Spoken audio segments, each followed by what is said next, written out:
le top 5 des équipements de dernière minute. Alors beaucoup actuellement là sont sur les starting blocks, hein, prêts à partir. On est fin août, ça se rapproche pour la nouvelle saison.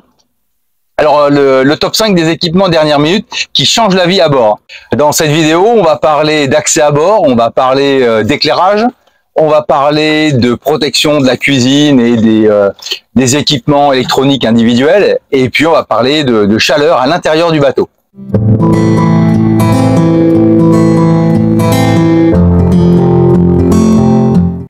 Bienvenue sur Ikigai Voyage, la chaîne où on parle de voile, de voyage et de changement de vie.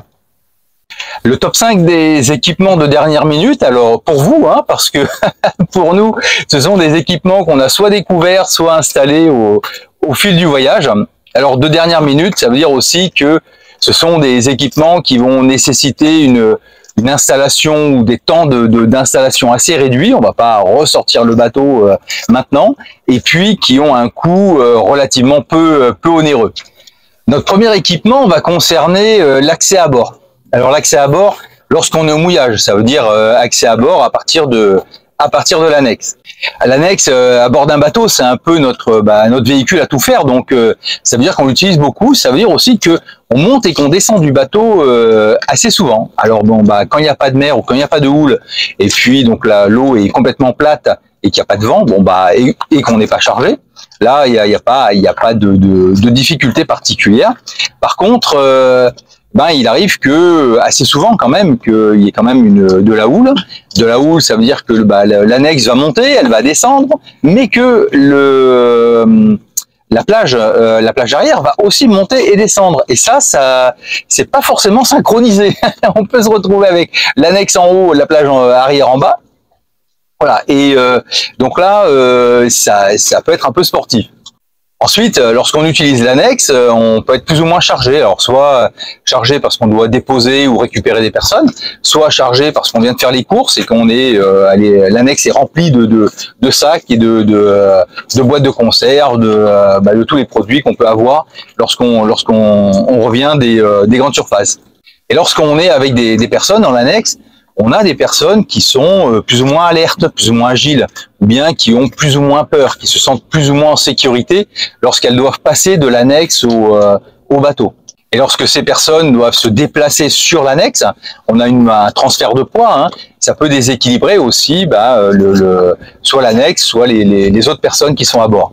Et le risque, c'est toujours le même, hein, c'est que quelqu'un tombe entre l'annexe et le bateau et peut se faire relativement mal. Alors, ce qu'on fait généralement, c'est que moi j'approche l'annexe et j'attrape le premier barreau de l'échelle et je colle l'annexe sur le bateau. Mais vous voyez que déjà quand il y a de la houle, c'est pas toujours évident, surtout qu'après il faut que les personnes bougent à l'intérieur de l'annexe. Et puis ces personnes essayent de trouver des points d'appui sur le dinghy, essayent d'attraper des points d'appui sur le bateau, le balcon arrière, etc. Après il faut envoyer une jambe, un pied en éclaireur là sur le tableau arrière ou la plage arrière. Bon, ça se fait, hein, on l'a fait des dizaines de fois, mais c'est pas hyper satisfaisant. Et puis un jour, on va boire l'apéro sur un bateau copain et on découvre ça. On a découvert cette chose magnifique, ce bout là, une sorte de corde à nœud. Et ça, c'est magique. Parce que dès que vous arrivez, d'abord, vous pouvez l'attraper du dinghy. Et puis surtout, ça permet d'avoir un point d'appui relativement sûr parce que il est pris ici, là, vraiment pour nous sur le portique. Donc le portique, on est quand même sur un portique relativement costaud. Ça tire en pression vers le bas, donc ça tire dans le sens de la force du portique. Et puis surtout, ça permet d'avoir une forme de retrouver tout de suite une verticalité et un point d'appui qui peut nous suivre comme ça. Donc on a quelque chose de vraiment costaud, vraiment solide. Vous voyez, c'est quand même du bon diamètre, donc au niveau des mains, c'est pas mal. C'est sécurisant parce que même si on glisse, on peut toujours s'attraper avec les nœuds qui ont été faits de façon régulière. Un bon moyen de gérer la longueur, c'est de faire un nœud comme ça. Alors c'est une sorte on va dire un nœud simple dans lequel on fait plusieurs tours. Ça permet d'avoir la bonne longueur. La bonne longueur, pour moi, c'est celle qui permet de toucher en bas, mais pas d'aller traîner dans l'eau pour éviter que le boot ne s'imbibe régulièrement d'eau. Et puis la nuit ou lorsqu'on est en train de, on n'en a pas besoin, on vient le poser sur le côté. Et là, on est sûr que même s'il pleut, on va pas être, elle va pas baigner sur la plage arrière. Donc ça, pour nous, c'est vraiment quelque chose qui est hyper utile. On s'en sert tous les jours. À chaque fois que quelqu'un est venu sur le bateau, nous a dit, mais c'est magique, je vais faire pareil. Et puis ça rentre vraiment bien dans nos critères de dernière minute. C'est-à-dire que ça coûte vraiment pas grand-chose. Des vieux, nous on a fait ça dans une vieille écoute de Génois. Donc bon c'était gratuit. On a tous des vieilles écoutes comme ça qui traînent. Et puis ça s'installe en 3 minutes. Notre deuxième équipement va concerner l'éclairage et notamment l'éclairage du cockpit. Qui dit éclairage de cockpit dit nuit. Alors, lorsqu'on revient de nuit, c'est pas tout le temps prévu. Parfois, on quitte le bateau en début d'après-midi et puis on se dit, on va revenir en fin d'après-midi ou alors on part le matin, on se dit on va revenir vers 14h. Et puis au final, on se laisse embarquer. Et puis on arrive au bateau, il est 19h, 20h, 22h. Et là, il fait nuit. Et il fait nuit, ça veut dire aussi que comme on n'avait pas prévu le coup, le feu de mouillage, il n'est pas forcément allumé. Et puis, on n'a pas nécessairement pris la frontale avec nous. Lorsqu'on rentre de nuit, déjà, le premier enjeu, c'est de retrouver le bateau. Parce que dans cette obscurité, avec tous les feux de mouillage, s'il y a pas mal de bateaux, c'est pas forcément simple. Alors, je sais que certains utilisent maintenant des petits feux blancs à flash, là. Alors, moi, j'aime pas trop ça. Et puis, si je veux rester sur un aspect réglementaire, on est sur un feu blanc à 360 fixe. J'essaye de rester au moins sur des feux fixes si je veux rajouter des feux complémentaires. Et puis ensuite, une fois arrivé, il faut amarrer l'annexe. Il faut parfois prendre les mousquetons là pour placer l'annexe sur les bossoirs. Faut chercher des clés. Pour tout ça, c'est quand même mieux quand on a de la lumière. Ce qu'on voulait sur Ikigai, c'est d'avoir un cockpit qui était éclairé. Alors on avait déjà un projecteur de pont, mais un projecteur de cockpit. Mais la difficulté, c'est que l'interrupteur de ce projecteur est à l'intérieur du bateau. Alors si nous, ce qu'on veut, c'est allumer le projecteur pour chercher les clés, c'est sûr que là, on n'est pas arrivé. Et puis, ce qu'on voulait également, c'est quelque chose d'automatique. C'est-à-dire que si on part, on n'est pas à se soucier que le bateau soit éclairé ou pas. Et puis nous-mêmes, d'arriver à retrouver facilement le bateau. Sur le principe, ce qu'on voulait, c'est que cette fonction soit automatisée, qu'elle soit autonome, indépendante également du circuit 12 volts déjà établi. Et en même temps, trouver une fonction qui nous permet d'être alerté lorsque nous, on est à l'intérieur du bateau. Je vous montre ça. Si vous voulez plus de détails, j'ai fait une vidéo spécifique sur l'installation du projecteur de cockpit. Donc, vous avez le lien là qui va s'afficher, puis vous l'aurez aussi dans la description. L'ancien projecteur, c'est celui-là. Alors, lui, on l'utilise plus du tout, sauf si vraiment vous voulez renforcer la luminosité du nouveau. Mais bon, pour l'instant, le nouveau nous convient très bien et le nouveau, il est ici. Alors l'emplacement, on l'a choisi parce que déjà, il est juste au-dessus de la plage arrière. Ce qui nous permet, là, alors il a un détecteur automatique. Donc dès qu'on arrive dessous, il va s'allumer. Alors ce qui est vraiment super avec ce truc, c'est que en fait, dès qu'il fait nuit, il se met en mode veilleuse. Et dès qu'on s'approche, il se met en mode éclairage maximum. Et cet éclairage maximum, tant que ça va bouger derrière ou bien si ça bouge plus au bout de 20 secondes, il va revenir à son éclairage de veilleuse. Il est orientable aussi, donc ça c'est sympa parce qu'on pourrait diriger le projecteur soit plus vers l'intérieur du cockpit, soit plus vers l'eau. Donc c'est pas mal. Et son panneau solaire est là-bas dessus. Allez, on va faire le tour en essayant de pas foutre la caméra à l'eau. Clac, clac, clac. Voilà, le panneau, il est là. L'enjeu, c'était d'avoir un passage de câble relativement propre, voilà, qui puisse aller là-bas. Je vous montre également. On en avait parlé déjà dans une autre vidéo, ces Serclips là. Donc ça c'est bien parce qu'ils sont complètement réutilisables. Donc j'en ai un petit peu partout sur le bateau. J'en ai ici, j'en ai près de la barre également.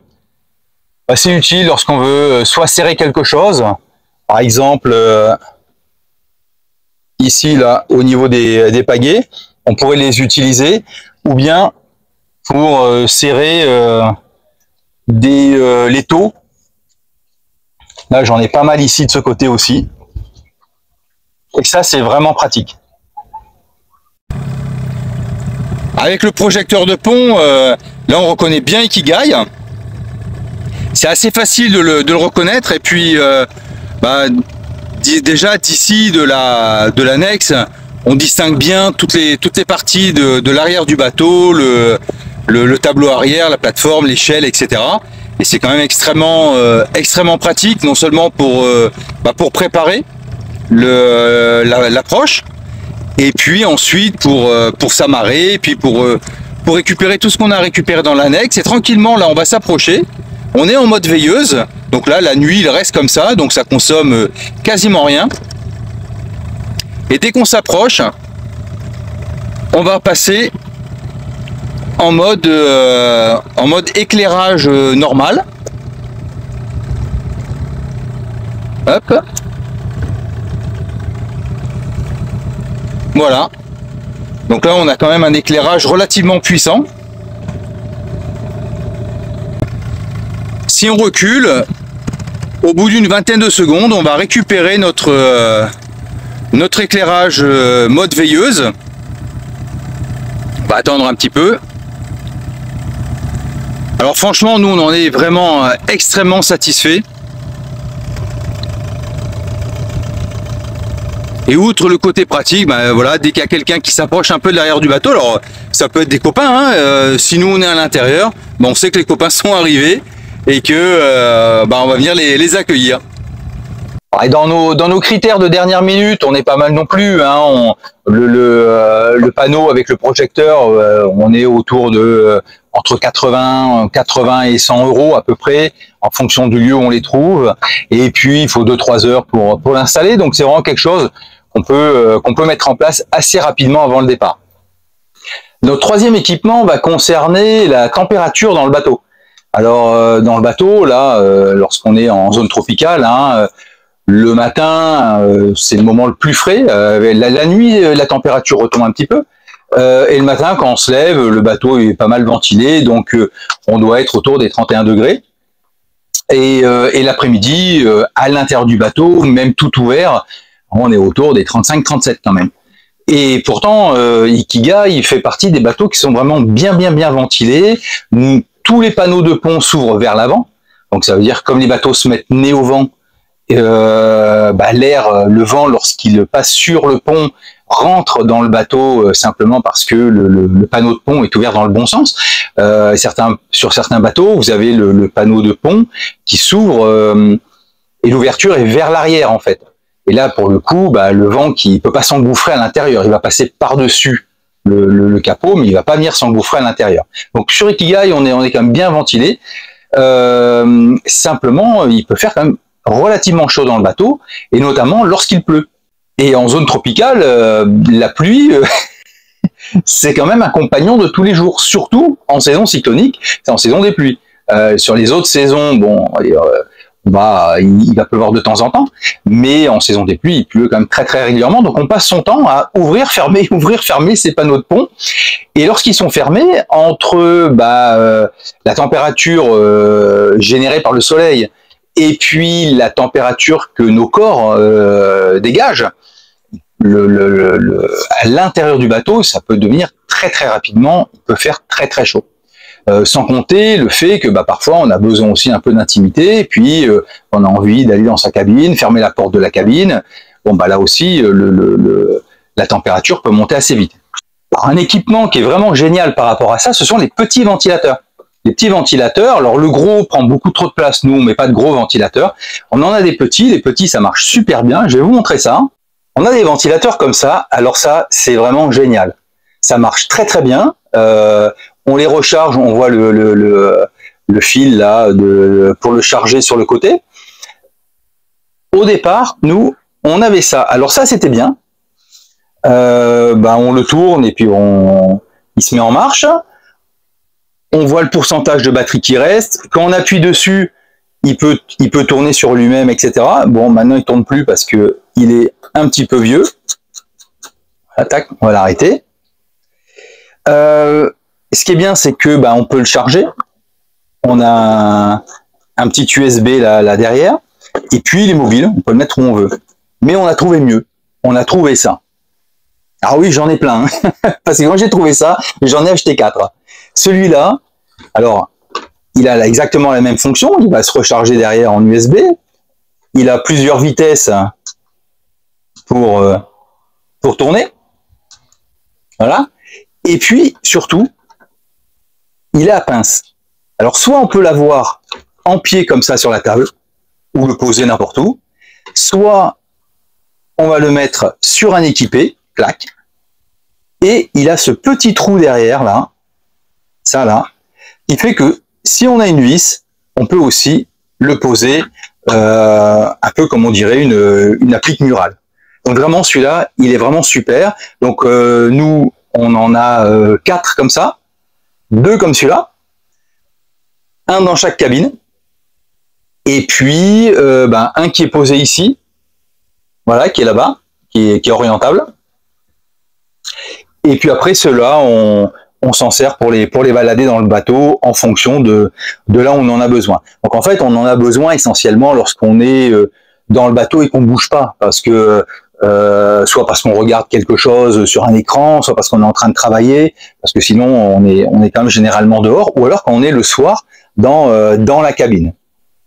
Alors ça dans la cabine. Alors dans la cabine, il y en a un qui est ici. Voilà. Donc il est orientable, on peut le mettre comme on veut. Il prend pas de place au niveau du lit. Et puis, il a une prise USB juste à côté. Ah, le ventilateur est ici. Mais en fait, on pourrait très bien le poser sur le lit ou le poser ici sur le côté. En fait, c'est hyper polyvalent. Nous, c'est cette polyvalence qu'on aime bien sur Ikigai. Et question critères, on est bien, hein, parce que niveau installation, c'est 0. Hein. À part si vous devez mettre une petite vis parce que vous voulez mettre en applique, ou bien si vous devez poser une prise USB pour le recharger proche de son lieu d'utilisation. Mais alors surtout, moi, ce que j'adore avec ce ventilo, c'est son prix. On l'a payé 13 €. Il était en promo au départ, il était à 19, mais chez les Chips, des petits ventilos comme ça, j'ai voulu mettre en incrustation. Nous, on les a vus à 136 € quand même. Hein. Donc 136 €, des ventilos à 15 €, je pense que vous pouvez en acheter un paquet. Et ça vaut le coup aussi là, on est pour beaucoup, on est avant le départ, donc il reste encore une semaine, 2 semaines d'aller faire le tour des magasins de bricolage pour voir si on peut dénicher ce type d'appareil, parce qu'après, c'est au petit bonheur la chance. Hein. Nous, on est tombé dessus vraiment par hasard. À notre 4e équipement qui nous change la vie à bord concerne la protection de la cuisine. Protection de la cuisine, c'est notamment au niveau du robinet. Parce que lorsqu'on utilise le robinet, selon sa forme, on en met partout. Voilà. Soit il est trop bas et on n'arrive pas à faire passer les casseroles, soit il y a toujours un truc qui fait qu'on met de l'eau un peu partout, et comme on a pas mal de bois et de vernis, ça peut vite devenir embêtant à la longue. Alors au niveau de la cuisine, la première protection que j'avais fait, je sais pas si vous vous en souvenez, et c'est ça, c'est-à-dire de mettre cette plaque là de protection. Donc ça, vous le retrouverez sur une vidéo dédiée, hein, que j'ai fait spécifiquement sur la mise en place de cette protection. Donc je mettrai le lien sur la vidéo et puis en description. Mais alors le top du top, c'est ce robinet. Ce robinet, il est fabuleux parce qu'en fait, on peut le tourner dans tous les sens. Clac. Donc si on a quelque chose relativement bas, relativement haut. Si on est à la gîte et que on veut pas en mettre partout, ben on peut le baisser pendant l'utilisation. Il est flexible et franchement, ça faisait longtemps que je le voulais. J'y avais pas pensé avant de partir, mais à chaque fois que j'utilisais, que j'en mettais un petit peu partout, ou alors quand on était en navigation, quand on utilisait l'eau, à chaque fois je me disais il faut que je trouve quelque chose pour faire ça. Alors il y a plein de systèmes, hein. Après il y a aussi des systèmes avec une poire qu'on peut descendre, etc. Mais c'était trop compliqué pour moi, trop complexe, et puis c'était beaucoup plus cher. Et le système qui me convient le mieux, c'est celui-là. On peut orienter comme on veut, on peut le monter, on peut le descendre, et ça vraiment, ça change la vie lorsqu'on est au mouillage. Et je dis lorsqu'on est au mouillage, mais lorsqu'on est en navigation également, hein. Bon, et ce robinet, un peu comme pour le projecteur de cockpit, on est autour de une centaine d'euros, entre 80 et 100 euros. Et puis, il faut à peu près 2-3 heures pour l'installer. Alors là, c'est toujours pareil, hein, on s'embarque dans des installations sur les bateaux. Sur les bateaux, ce qui prend 20 minutes à terre vous prend 4 heures sur l'eau. Bon, c'est...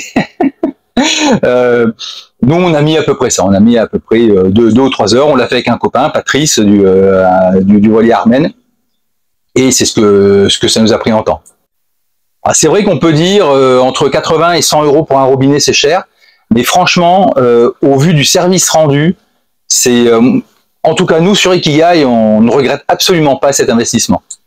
Le 5e équipement qu'on a tout le temps avec nous et qu'on récolte dès qu'on peut, va concerner la protection de tout ce qui est électronique personnel à bord, c'est-à-dire globalement les téléphones, les fils d'alimentation, les ordinateurs, les tablettes, etc. Et l'équipement, ça va être ça.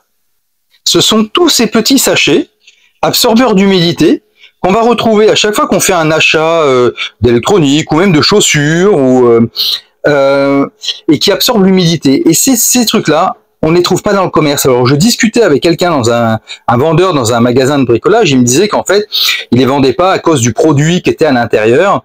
Et donc, en fait, on ne peut que les récupérer. Je vous encourage très très fortement, dès que vous faites des achats et que vous avez ces petits sachets ou que des amis à vous ont ces petits sachets, de les récupérer. Et moi, j'en mets partout. J'en mets dans la sacoche de l'ordinateur, dans les sacoches des tablettes, dans les boîtes où je stocke mes fils pour l'alimentation, dans les boîtes où j'ai mes clés USB, etc. Donc ça, c'est vraiment intéressant. Dans le sac avec l'appareil photo, c'est pareil. J'en ai 2 ou 3 en fonction des compartiments. Bon voilà. Et ça, malheureusement, en tout cas moi, j'en trouve pas dans le commerce. Mais par contre, je les glane au fur et à mesure. Donc si vous pouvez commencer à faire des stocks, c'est pas mal. Parce que sur les bateaux, l'humidité, c'est quelque chose de réel. Je vais vous montrer un trousseau de clés. Hein, cette clé-là, ces clés, elles ont même pas 1 an. Et elles ne sont jamais tombées à l'eau. Jamais. Simplement de les trimballer dans le sac, sur le dinghy, et puis l'environnement humide et salin. On a quand même des choses qui rouillent très très facilement. Alors je vous laisse imaginer les éléments électroniques et puis les fiches de nos prises USB, etc. commencent à attaquer. Donc là, au niveau de nos critères, on est plutôt pas mal, hein. Temps d'installation 0 et puis coût 0. Il suffit de penser à récupérer ces petits sachets à chaque fois que vous pouvez mettre la main dessus. L'objectif de la vidéo, c'est de vous présenter, nous, notre top 5 des équipements de dernière minute, hein, qui nous changent la vie à bord et voilà, qui sont facilement installables et qui coûtent pas cher. Alors, on n'a rien inventé, hein, on n'a rien inventé. Ces équipements, on les a découverts en grande partie en rencontrant d'autres voyageurs. La corde à nœud, là, le boot avec pour faciliter l'accès à bord, on a découvert ça avec Fred et Nettie. Lorsqu'on les a rencontrés, on est parti boire l'apéro avec eux sur leur bateau. Ils avaient ça, mais c'est toujours cette question ou cette réflexion qu'on se fait. Mais pourquoi j'y ai pas pensé et pourquoi j'y ai pas pensé avant? Le projecteur de pont de cockpit, c'est sur Armen, hein, avec Patrice et Bernadette. Voilà, pareil, on monte, plaf, la lumière s'allume. on se dit mais pourquoi j'ai pas pensé à installer ça? Alors après c'est vrai, hein, en fonction des bateaux de chacun, le dispositif on peut pas forcément exactement le placer de la même manière, mais c'est le principe en fait, hein, et c'est toute la magie et tout ce que moi je trouve génial avec la rencontre avec d'autres voyageurs, et puis le partage de toutes ces astuces, de toutes ces découvertes. C'est là où on s'aperçoit que les rencontres, le partage, c'est là où ça prend tout son sens. Si cette vidéo vous a plu, si elle a été utile pour vous, si elle vous a intéressé, pensez à la liker, pensez à vous abonner, pensez à la partager, et moi je vous dis à bientôt pour une prochaine vidéo.